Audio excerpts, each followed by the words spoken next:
Hi, you guys, and welcome to episode number 305 here on the Sweet Life Entrepreneur Podcast. This episode is for those of you that really want to know how to use LinkedIn. You have been working to generate leads on LinkedIn, establish thought leadership, and connect with the right people on LinkedIn. And so, in this show, we're diving into all things how to use LinkedIn polls in order to help you do that. But let's talk about who this episode is for. This episode is for those of you guys who are established business owners and even those of you who are just researching who your ideal audience could be. We have talked about polls. We've talked about quizzes a lot here on the podcast. As a matter of fact, I just shared a whole entire training on how to create quizzes as lead magnets for your business. This goes hand in hand with that. This is a great opportunity for you to do something that actually takes very little effort, but helps you identify the right audience, the right people to connect with. And it's going to give you a gauge of whether or not you're already connected to the right people on LinkedIn. So if you are in phase 2 or 3 or 4 of my lifestyle business roadmap, this is a great episode for you to listen to. If you already are rolling with LinkedIn, you probably don't need this episode. No worries. You can go on to another strategy and dive into LinkedIn ads with my friend AJ or LinkedIn company pages with my friend Michelle. Those are all episodes that we're dropping right around now. If you are not sure where you are in your phase of business growth, just cruise over to sweetlifeco.com/quiz and you can take a really short little quiz. You can know exactly where you are in business and exactly what you should be working on right now. So let's talk about what you can expect from this show. We have Tanya Bhattacharya here on the show, and she was introduced to me from somebody else on LinkedIn that says, this girl is great at LinkedIn marketing. You need to bring her in. We actually brought her in to host a little mini masterclass for our clients in our client intensive last week. And every single one of our clients were able to implement the strategy that she's talking about here on today's show. We are going to dive into how to use polls. And she even goes through the step-by-step of what content you should put in your polls and exactly what to do after you post a poll. And we talk about how you can use polls as part of your launch strategy. If you are launching a new program or an offer or a reopening of something, this could be a really great strategy for you. So all of the show notes, including how to connect with Tanya, please go connect with her on LinkedIn, and the resources she has here can be found by visiting sweetlifeco.com. Just click on the podcast button, and this is episode 305. Let's go ahead and dive in together. All right, you guys, we are here with a new friend. This is my friend Tanya, and she was actually in our community working with our clients last week.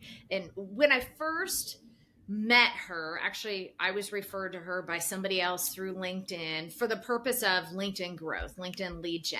And when I first met her, there's literally a million things that she could have come on this podcast and in our community and actually taught on.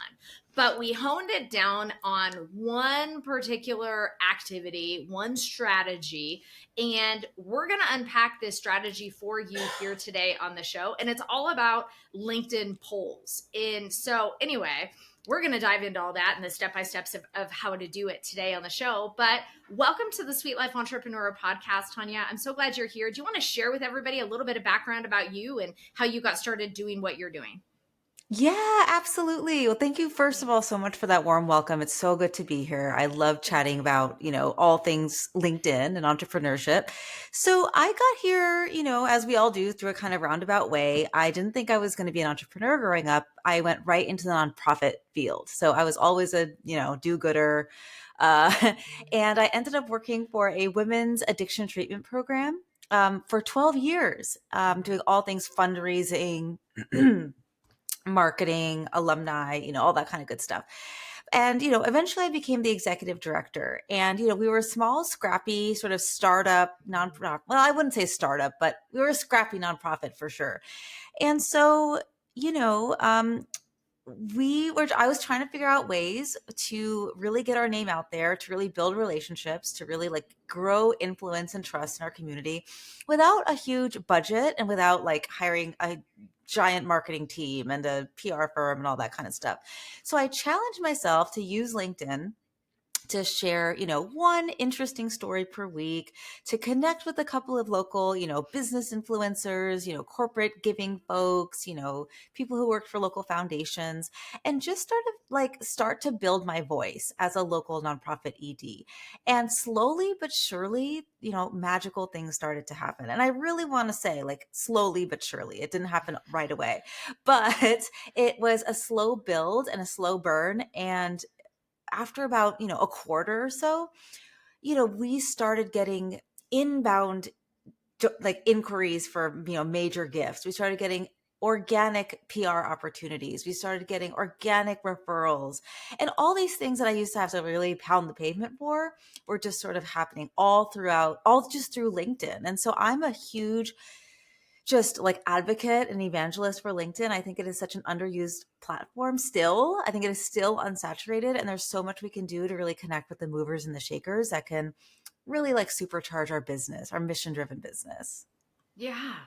And I love your story, and thanks for your honesty about the fact that, I mean, it was slowly but surely. And I think there's a lot of people that just really expect fast results and a lot of things. And hey, you know what? Maybe some people have fast results, but I'm like you. My results have not always been overnight. And to be honest, and why I really appreciate you coming into our community and coaching our clients and having this conversation here with me, and is because I've been on LinkedIn since 2008 or something like that. I still don't feel like I know how to use LinkedIn.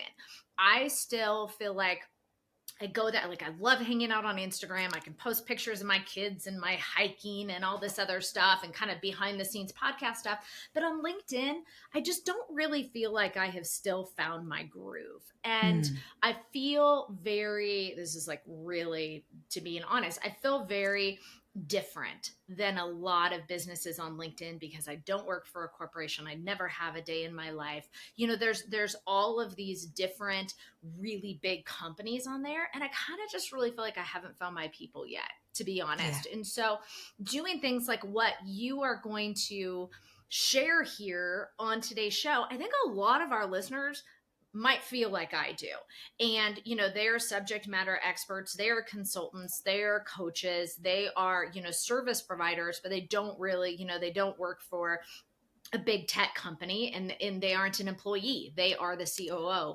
And so how do we, as individual, very small micro businesses, utilize LinkedIn to build relationships with not all the people, but the right people? And that's what I love about LinkedIn polls, and what I learned a little bit last week when you were working with our clients. And I know what we're going to talk about today too, because I really feel like it's for people like me. Yeah, I'm so glad that you said that. I think a lot of people feel that way. And I think one of the biggest reasons why people feel that way on LinkedIn is there's a lot of lurkers on LinkedIn. Like, I feel like on Instagram, people are like, people are just going to like comment and like and message. And it's just not as serious. People just like are all in. Whereas on LinkedIn, there's like a little bit of like a reservedness. It is a business platform. I mean, at least that's what I've been noticing. I think of LinkedIn as sort of a 24/7, 365, like, networking event that you can always kind of pop into. And at a networking event, I mean, think about your behavior. You're not just going to like be wild and crazy and be talking to everyone. You're going to be kind of like checking it out, lurking a little bit, getting comfortable. And I think people are that way on LinkedIn too. But that doesn't mean they're not watching. That doesn't mean they're not like just waiting for something to, sink their teeth into once that becomes available. And I think polls are a great way to find that signal and get people to raise their hand instead of lurking on the sidelines like we do on LinkedIn. Awesome. Okay, so let's dive into LinkedIn polls. I'm so excited to talk about this today. First of all, let's go back to like some basics. Why use polls? What kind of a poll? Why are we going to use a poll? What's the purpose of a poll here? Yeah, the purpose of a poll is like it's a native, like, integrated way in LinkedIn where you can ask your audience any kind of question. It could be a fun, silly question, like, what is your, Hogwarts house? It can be a question that has everything to do with a offer that you're putting out there. Like, for example, one of my, primary offers is a LinkedIn content sprint where I help people batch content like in a very concentrated period of time. And so one of the things that I might ask in a poll is like, what stops you from batching your content, right? And I can have up to 4 answers. Or instead of the if, like if I don't want to live in the barriers, I could ask about the dreams and the goals and the aspirations. Like what could be possible for you, or what would be an ideal scenario for you if you didn't have to worry about content for 6 months? What would you spend your time doing? And I could just have 4 like fun things, like hang out with my family or launch this new thing, whatever. So it's a way to get your audience sort of in the arena in a way, get them participating. It's a way for them to get them to raise their hand and get really good information about your audience, kind of like a market research thing that you can then use to follow up with people. So cool. So cool. Okay, so how do we go about actually creating a poll? Like what are the steps to go about doing this? I love your example of your offer, your program, and then asking people what's stopping them. Because anybody Yeah. who answers just based on that is already pre-qualify themselves to say, "Hey, listen, I'm already your ideal client because I'm struggling with this, and it's one of these different ways, but these are one of the things I'm struggling with." So I really love how you did that. My wheels are already spinning based on what you said. But how do we go about getting started to do this? Yeah, yeah. Well, just from a very tactical level, if folks are not as used to using LinkedIn, if they're kind of like they haven't been on there in a while, it's as easy as going to like start a post, and you will see create a poll as one of the options you see there. Like the options just right off the top of my head are something like, post a picture, post a video. Yeah, create a poll is one of the options on there. And so you can, there's a place to very easily put the question, and then the default option is to have 2 answers, but you can have up to 4 answers. And I always like to have the 4th answer be something like other, tell me more in the comments. So that way you get people really, if they have another idea, you always want to give them a space to be able to do that. And then you can have the poll go for something like a day, 3 days, a week, or 2 weeks. And I found kind of the special sweet spot is about 1 week. It gives it enough time to really it gives it that long shelf life that LinkedIn posts have, and it's not so long that people have completely forgotten that they voted in the poll. So I like to do 1 week. Okay, Yeah. cool. And one of the things that you were saying, which I didn't know, is that if I were to see your poll and vote in it, my response is actually confidential.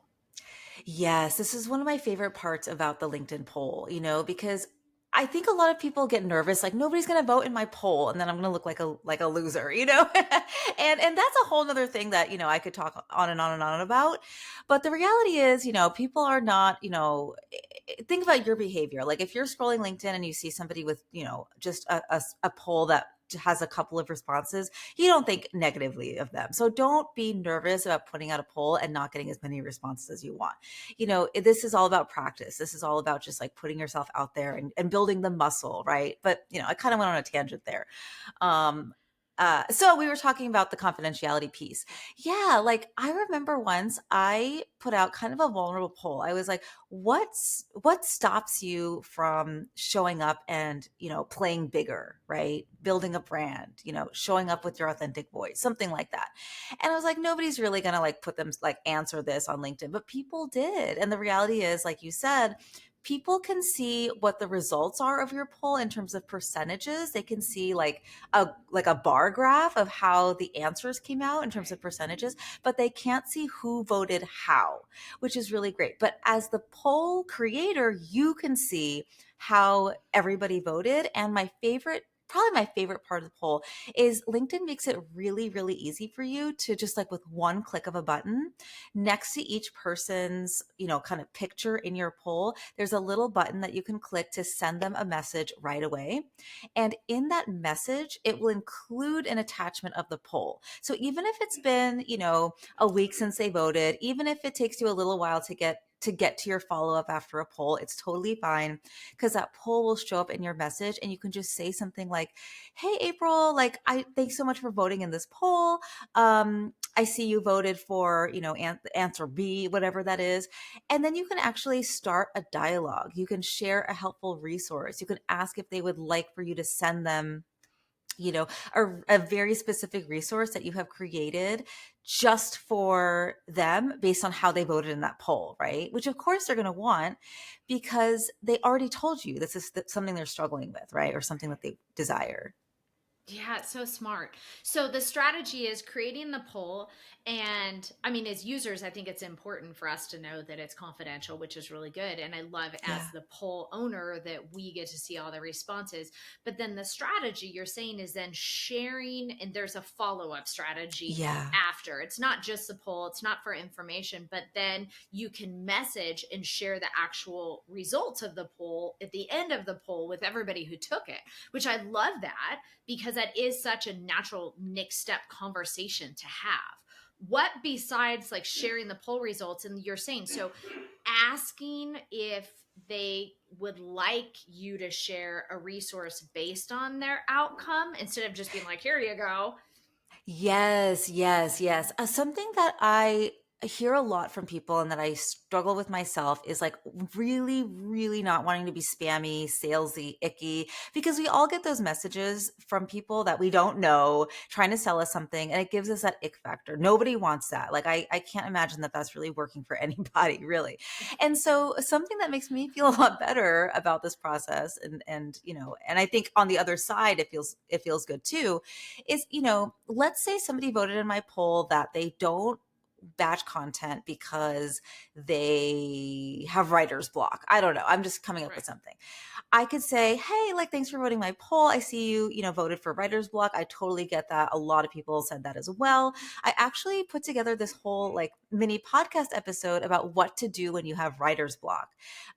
Would you like me to send you that link? And that way I'm not just like going forward and just like sending them something that, maybe they're too busy right now. Maybe they are taking vacation right now. Maybe they just don't want it for whatever reason. I don't know.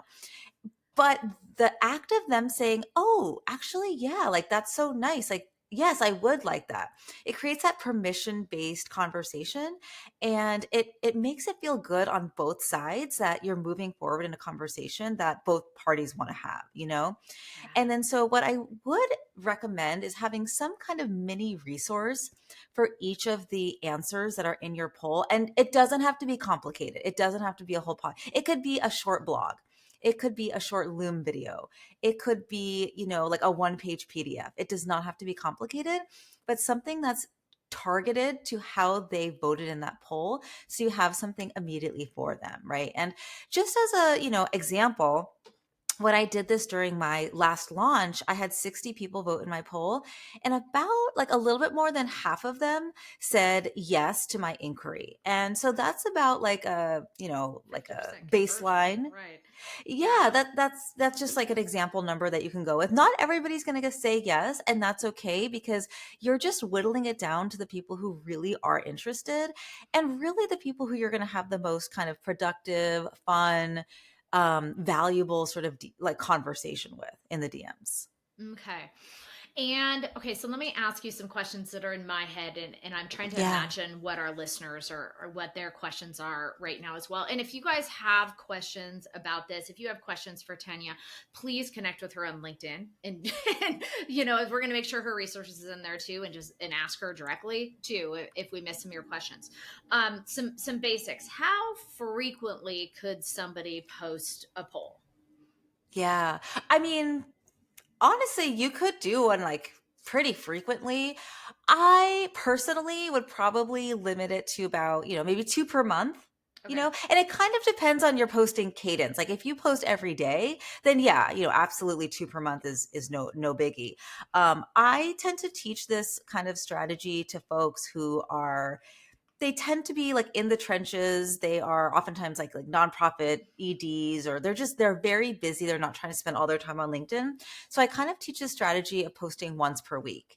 And because of how LinkedIn is set up, that can be enough, right? Not so much for other social media platforms, but again on LinkedIn for a variety of reasons, like that can be enough. And so if you're posting once per week, maybe once a quarter, do this poll Right. strategy. Because again, like you said very astutely, like it's not just about posting the poll. There is some follow up involved, and the the real riches, right, are always in the follow up. Like the good energy is always in the follow up. That's really where you get that conversation going. So don't, if this is going to I recommend really making sure you have time to do that follow up. That's really important. That's what I was thinking. And I was saying this, and I'm working right now on trying to break out my LinkedIn time. And as you're going through this, I'm thinking, wow, okay, I would want to make sure that I didn't post a poll unless I knew that I had that built-in time to actually finish it up and follow it up. And yeah, the fortune is always in the follow-up. So that's a really, really good point. And then the other thing, as you're saying this, is there's a couple for our listeners, you guys, this strategy would pair well with a strategy that we did. I think it was episode 303, where I was teaching you guys how to create a quiz as a lead magnet. Go back and look at that and take some of the questions from that and put it into this poll here that Tanya is telling you about. But this working so well hand in hand with launches. Yes. And it's like a sweat equity funnel. You have to put in the time. You have to be willing to build the relationships. You have to want to have conversations with people. But this in conjunction with a launch just seems so organic to me. It just seems like a no-brainer why all of us, frankly, wouldn't be doing this. Yeah, it's a tool that kind of lets the warmest people emerge, because sometimes like we don't know who, like we're just looking for signs and signals, and this is like a very strong signal, right? That somebody would be interested. And if you can create a poll that is very much rooted in the transformation of the program that you're launching, it's like a win, it's like a no-brainer. It's like a win-win. It just works. Right. That's gold. That's gold. Okay. So as we wrap it up, let's kind of recap what we talked about and give our listeners 3 action steps or 4 action steps or whatever you want to do to leave here right now, to not just think about this, to actually go and take action on what you have taught them here today. Yeah. So like three action items. Yeah, Okay. yeah. So the first thing I would do is think about, a program that you're launching right now, or an offer that you're really wanting to sell right now, whether it's, whether you're a coach, consultant, service provider, other type of small business owner. Think about that program promise. Like think about the transformation that you create for your clients and the problem that you solve. And then think about a question that you would want to ask folks that gets at the root of that, the heart of that. And probably the easiest thing would be like, what's a barrier that stops you from doing this on your own, kind of thing. Again, another option is to ask them like, what would be the dream if you could accomplish this? But sometimes the barriers are just a little bit more concrete. They're a little bit more easy, to figure out. So I would first of all figure that out, like figure out that question, and then 2 to 4 answers that fall under that. So again, in my example, because I always think examples are helpful, my program promises around like batching 6 months of LinkedIn content. So the barriers I would include are like writer's block, not having time, my creative process doesn't allow for it, and I'm afraid my content won't stay relevant if I batch for that long. Those are just examples. So think about what those would be in your example, in your program. The second thing that I would do, I mean, literally, I would just find like a week in your calendar where you'll have the time to kind of like have these Right. DM conversations, right?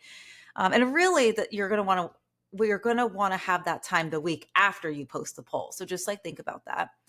And I would just do it, right? I would just put that poll up. I would just start it. And this is a test. Like if you only get 3 people voting, like that's okay. That's still great. You have 3 people that are struggling with the problem that you solve. So that's a great thing.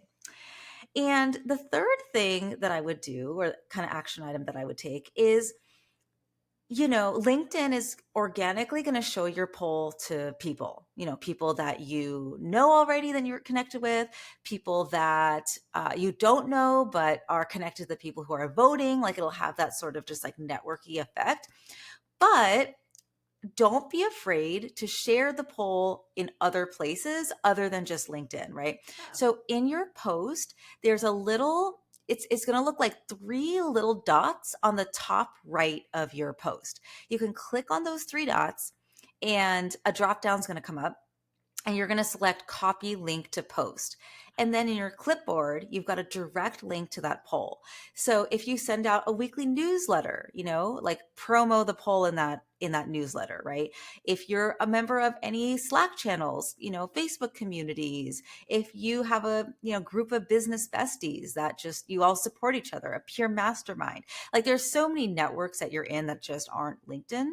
And this is a way to bring fresh people who maybe don't check LinkedIn all the time, who maybe just missed it, to bring them to your poll and kind of, manufacture a little bit of additional engagement, which is just going to increase the overall engagement of your poll, right? So that would be the third thing I'd say is like, don't be afraid to kind of go off LinkedIn to increase the engagement on LinkedIn for your poll, right? Oh, and then obviously the fourth one, which I know you just said three, but the fourth one is don't forget to follow up. Like if you're not having these DM conversations, like, it's still a good thing to do the poll. It's not like a waste of time, but again, like we said before, the riches is in the follow up. So yeah, don't be afraid. Yeah, these are all, this is a great training. Thank you so much. And every time I hear this and every time I hear you say this, and again, like when you taught this in our business mastermind a week or so ago, immediately I had all these things and I was ready to take action, but I knew this week I wouldn't have time to follow up. And so Right. for me, like I'm hanging on to that. That's my, I believe time's more valuable than money. So I'm like, okay, when am I going to actually build in my time? But I think that people will get stuck on the what question do I ask?